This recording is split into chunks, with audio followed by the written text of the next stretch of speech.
Sheriff and Sheriff did the famous Robbers Cave study back in the 1950s. I don't know if you've ever read it. It's really cool. It's group dynamics research.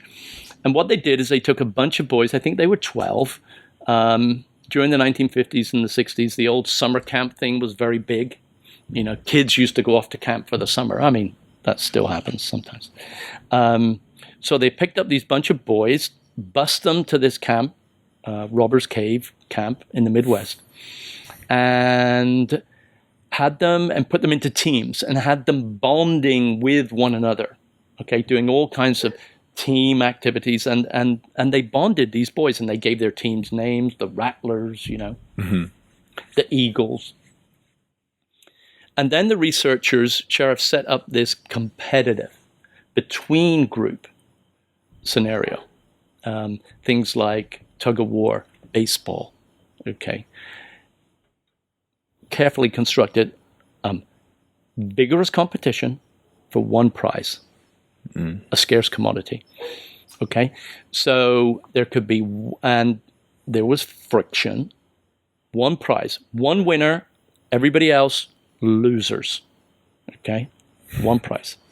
Vigorous competition, friction up to and including physical violence between the 12-year-olds who had never met, okay?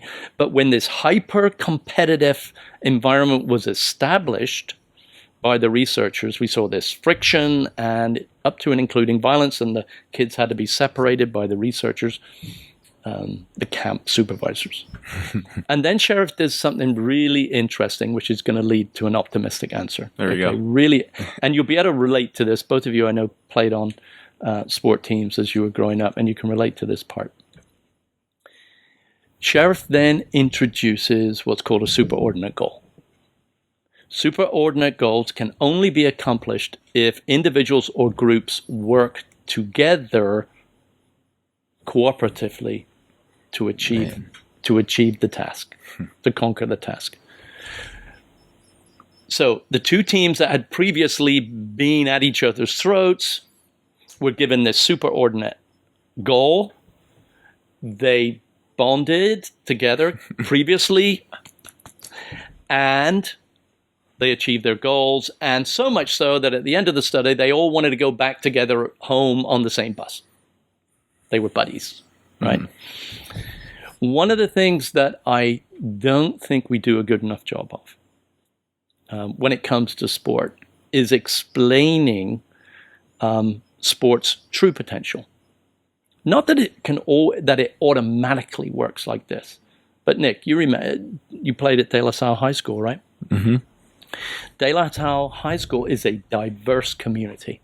Boys coming from all kinds of backgrounds, right? Faith traditions, certainly economic background. Mm-hmm. You have kids from very affluent families, and then you have kids who are living below the poverty level.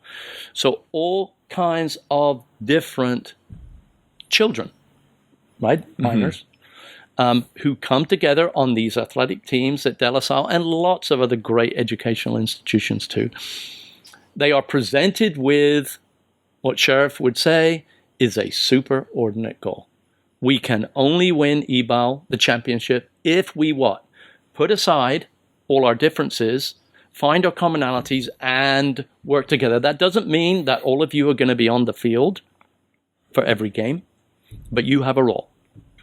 And we can move together. And I think if you blow this up a little bit, it's really timely for our nation. It is spot on left and right. Right? We are an incredibly diverse nation made up of people from, who their national origin is different, their faith traditions are different, their socioeconomics are different, ethnicity, race, you name it, right? Urban, suburban, male, female, name it, whatever it is. But it requires leadership, a great head coach, a superordinate goal or goals that we can achieve together by cooperating. It doesn't feel like where we are right now.